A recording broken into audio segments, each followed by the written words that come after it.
बिस्मिल्लाहिर्रहमानिर्रहीम। मैं हूं मोहम्मद हसनैन मंज और आप देख रहे हैं करंट एनएन यूट्यूब चैनल। सबसे पहले तो बढ़ते हैं जनाब अपनी पहली खबर की जानिब और फिर उसके ऊपर अपना तज्जिया देंगे। पहली खबर हमारी है, पंजाब में दफ़ा 144 नाफिज कर दी गई है और जनाब पुलिस जनाब रोड्स पे आ गई है। बस एक थोड़ी सी ज़रा कमी बेशी रह गई है और वो ये कि आप ये देखें कि एक तरफ आपने दफ़ा 144 का नफाज कर दिया कि जनाब कोई रैली नहीं होगी, कोई पॉलिटिशियन सड़क पे नहीं आएगा, कोई स्पॉटर सड़क पे नहीं आएगा, कोई प्ले कार्ड्स नहीं उठाएगा। लेकिन आप सितम ज़रीफ़ी चेक करें ज़रा कि इलेक्शन कमीशन और पंजाब पुलिस दफ़ा 144 के नफाज के हवाले से कितनी संजीदा है। लेकिन दूसरी तरफ अगर आप देखें तो जनाब नवाज शरीफ साहब की रैली चल रही है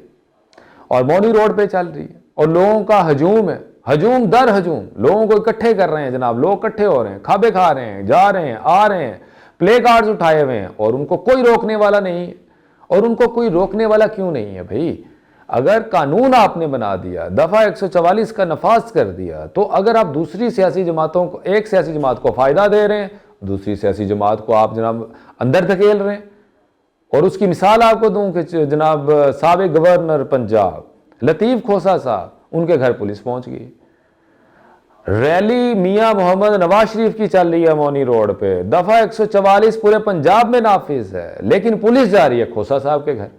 और जिस तरह पंजाबी चो कहते हैं जनाब कट्टे में जो भी छड़ो दो जनाब माई दे थले पहुंच जाते, वही हालात हमारे पाकिस्तान में बन गए कि आपने दफ़ा 144 लगाई है। या तो आप ये भाई बताएं, एक बड़ी सिंपल सी बात आपको बताता हूँ, या तो आप ऐसा करें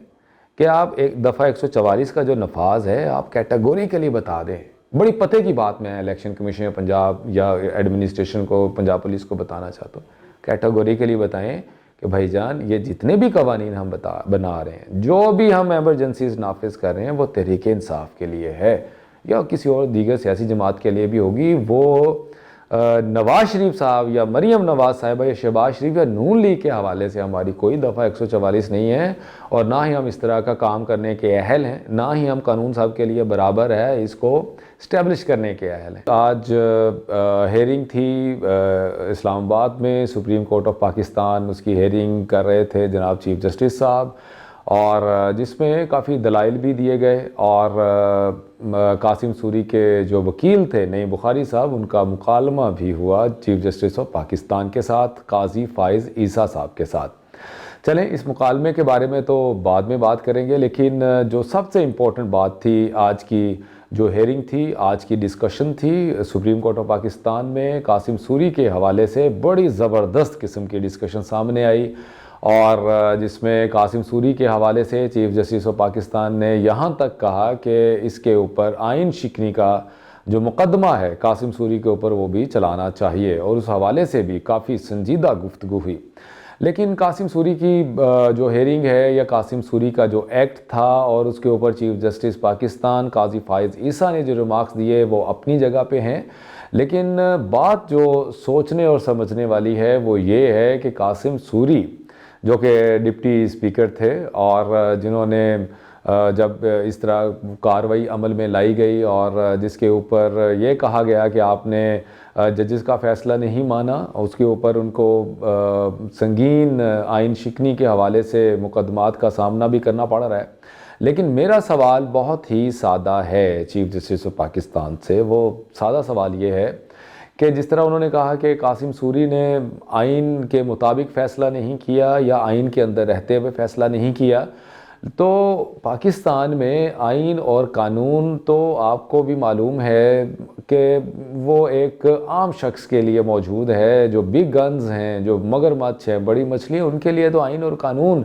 वजूद नहीं रखता। मिसाल के तौर पे जब साबिक वज़ीर आज़म इमरान खान ने एक बात कही, एक काम किया, एक एक्ट किया और उन्होंने आइन के अंदर रहते हुए असम्बली जो थी उसको तोड़ दिया। दो असम्बलियाँ, स्पेशली खैबर पख्तूनख्वा की असम्बली और पंजाब असम्बली। तो एक आइन की जो एम्बर्ट है वो ये कहता है कि आपने 90 रोज़ के अंदर इलेक्शन करवाना है, लेकिन 1 साल से ज़्यादा अरसा गुजर चुका है, ना खैबर पख्तूनख्वा असम्बली में इलेक्शन हुआ, ना पंजाब असम्बली में इलेक्शन हुआ। तो अगर आइन आपको इजाज़त नहीं देता कि इसको प्रलोंग करें, तो किस कैपेसिटी में अब तक पंजाब असम्बली और खैबर पख्तूनख्वा असम्बली को प्रलोंग कर लिया गया। तो ये बात अपनी जगह पे है कि कासिम सूरी की कि उन्होंने आइन शिकनी की है। आइन शिकनी तो आपके इलेक्शन कमीशन ने भी की है, लेकिन उनके बारे में किसी भी किस्म की कोई इस तरह की राय मौजूद नहीं है, कोई कानून मौजूद नहीं है, कोई अदालत मौजूद नहीं है जिसमें ये देखा जाए कि क्या इलेक्शन कमीशन ने अपने एम्बट में रहते हुए काम किया या कि उस दायरे से बाहर निकल गए और दीदा दलेरी से ये बात कही गई कि हम जी इलेक्शन नहीं करवाएंगे। तो अगर आपने इलेक्शन नहीं करवाना तो मेरा चीफ जस्टिस साहब से सवाल है कि इलेक्शन कमीशन को भी आप अदालत में बुलाएं और उनसे पूछें कि आपने आइन शिकनी क्यों की। आपको किसने इख्तियार दिया था कि दो असम्बलियाँ जो कि मार्ज़ वजूद में नहीं हैं, जो वजूद नहीं रखती, और आपने वहाँ पे किसी भी किस्म का कोई फ़ैसला नहीं दिया। तो ये एक कॉन्ट्राडिक्शन है, ये एक तज़ाद है जो कि हमेशा मैं हाईलाइट करने की कोशिश करता हूँ कि किसी एक शख्स के लिए एक कानून है और दूसरे शख्स के लिए दूसरा कानून है। इसके साथ ही चीफ जस्टिस ऑफ पाकिस्तान ने ये भी बात कही कि कोई इस तरह के खुफिया हाथ जो कि सुप्रीम कोर्ट में घुस गए हैं, जो कि केसेस को फिक्स करवाने के हवाले से हैं कि किस जज के पास केस लगेगा और कैसे लगेगा और कौन कौन सा केस लगेगा, स्पेशली ये बड़ा अहम पॉइंट था। तो इसके ऊपर भी मैं आपको ये बताऊं कि अगर चीफ जस्टिस ऑफ पाकिस्तान को इस बात का अदराक है कि सुप्रीम कोर्ट में इस तरह के केसेस चल रहे हैं जिसमें जो मर्ज़ी इंसान आता है, जो शख्स लिटिगेशन में है या लिटिगेंट है, वो आता है और अपनी मर्ज़ी के मुताबिक और अपने मुकर्ररा वक्त पे वो बड़ी आसानी के साथ केस को फिक्स करवा सकता है। तो चीफ जस्टिस ऑफ पाकिस्तान साहब से मैं ये सवाल पूछता हूँ कि आप तो चीफ जस्टिस हैं, आप तो पूरे पाकिस्तान को इंसाफ देने के लिए बैठे हुए हैं, तो अगर आपकी अदालत के अंदर या आपका अमला या सुप्रीम कोर्ट रजिस्ट्री ब्रांच में कोई आपकी बात नहीं सुन रहा, और अगर आपको मालूम भी है जिस तरह आपने आज बयान दिया कि खुफिया हाथ घुस गए और हम इसको टैकल करने की कोशिश करेंगे, तो बाकी आम पाकिस्तानियों के क्या हालात बनेंगे। एक ख़बर बहुत ही अहम जो आपके सामने रखना चाहता हूँ, और वो ख़बर आपके जनाब यंग जो लॉट है पाकिस्तान की, जनाब बिलावल भुट्टो जरदारी साहब के हवाले से। उन्होंने चन्योट में एक जलसा किया और उस जलसे में उन्होंने कहा कि अवाम चौथी बार वज़ीर आज़म बनाने की साजिश को नाकाम बना दें।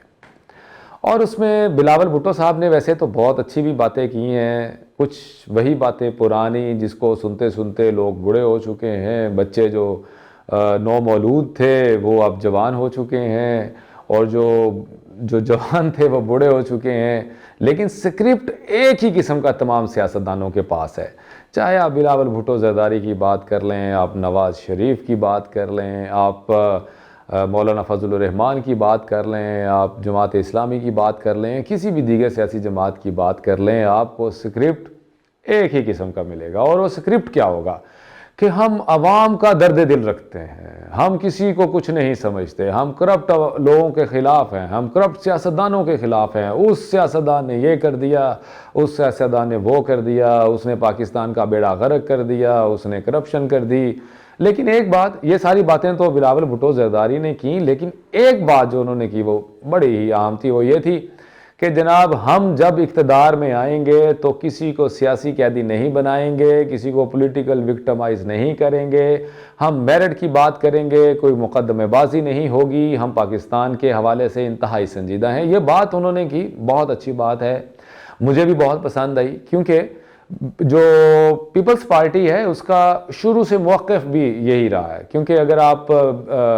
ज़ुल्फ़िकार अली भुट्टो की ज़िंदगी को देख लें, उनकी जो फांसी दे दिया गया उनको, लेकिन पॉलिटिकल विक्टिमाइजेशन नहीं की उन्होंने। उसके बाद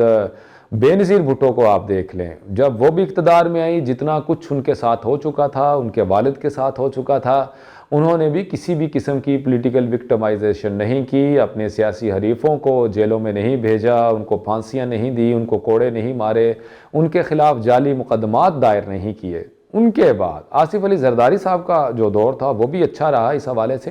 कि उन्होंने भी पॉलिटिकल विक्टिमाइजेशन को उससे वो किया, निगेट किया। उन्होंने कहा कि यार ये काम अच्छा नहीं है, हम लोग मेरिट पे बात करेंगे। आप उनके जो एडमिनिस्ट्रेशन है, उनके जो काम हैं, उनके जो मैनेजेरियल मामलात थे या पॉलिटिकल मामलात थे, जिस तरह पाकिस्तान को लेके गए, उनकी खारजा पॉलिसी थी या इंटरनल मामलात थे, आप किसी भी बात से इख्तलाफ कर सकते हैं, लेकिन आप ये नहीं कह सकते कि पीपल्स पार्टी जब भी आई उन्होंने अपने जो सियासी हरीफ थे उनको नुकसान पहुंचाने की कोशिश की, बिला वजह गैर ज़रूरी तौर पे उनके ऊपर मुकदमात बनाए हों। अब बिलावल भुट्टो साहब जो हैं वो भी यही बात कर रहे हैं कि हम किसी भी किस्म की पॉलिटिकल विक्टिमाइजेशन नहीं करेंगे। मुझे बिलावल भुट्टो साहब से काफ़ी इख्तलाफात हैं, वो होने भी चाहिए। आपके सियासी इख्तलाफात, इख्तलाफ राय की मैं बात करता हूँ कि इख्तलाफ राय होना चाहिए, मुखालफत अपनी जगह पे है और इख्तलाफ राय अपनी जगह पे है। बहैसियत पाकिस्तानी एक आम वोटर होने की हैसियत से मेरे पास ये इख्तियार है कि मैं अपने जो सियासी लीडरान हैं उनका चुनाव कर सकूं, उनकी किसी बात से मुत्तफिक हो सकूं या किसी बात से मुत्तफिक ना हो सकूं, ये मेरा इख्तियार है। ये मुझे कानून ने भी दिया और आइन ने भी दिया। समझ नहीं आती पाकिस्तानियों को कि वो करें तो करें क्या, जाएं तो जाएं किधर, बात करें बात ना करें, सुबह हो या शाम या दोपहर या कोई भी वक्त हो, दिन हो या रात हो। खबर यह है कि जनाब शोएब मलिक और सना जावेद इनकी शादी हो गई है और शोएब मलिक साहब की ये दूसरी शादी है। अब उनकी दूसरी शादी है या तीसरी शादी है या चौथी शादी है, यार उनकी शादी है, शोएब मलिक ने शादी की है, कानून उसको इजाज़त देता है, उसको आइन इजाज़त देता है, उसको इस्लाम इजाज़त देता है कि वो शादी कर सकें, वो दूसरी शादी कर सकें। और स्पेशली तब जब पहली जो उनकी डाइवोर्स भी हो चुकी है मिर्ज़ा साहिबा के साथ और सानिया मिर्ज़ा साहिबा के साथ, और जब उनकी अब शादी इंटैक्ट नहीं है और वो दूसरी शादी कर रहे हैं, तो पाकिस्तानियों को क्या मसला है?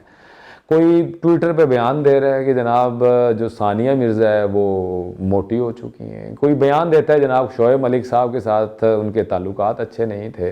कोई बयान देता है कि सानिया ने कुछ इस तरह की जो शराइत सामने रख दी थी शोएब मलिक के, या कोई इस तरह का बयान दे रहा है कि शोएब मलिक के और लड़कियों के साथ ताल्लुकात थे।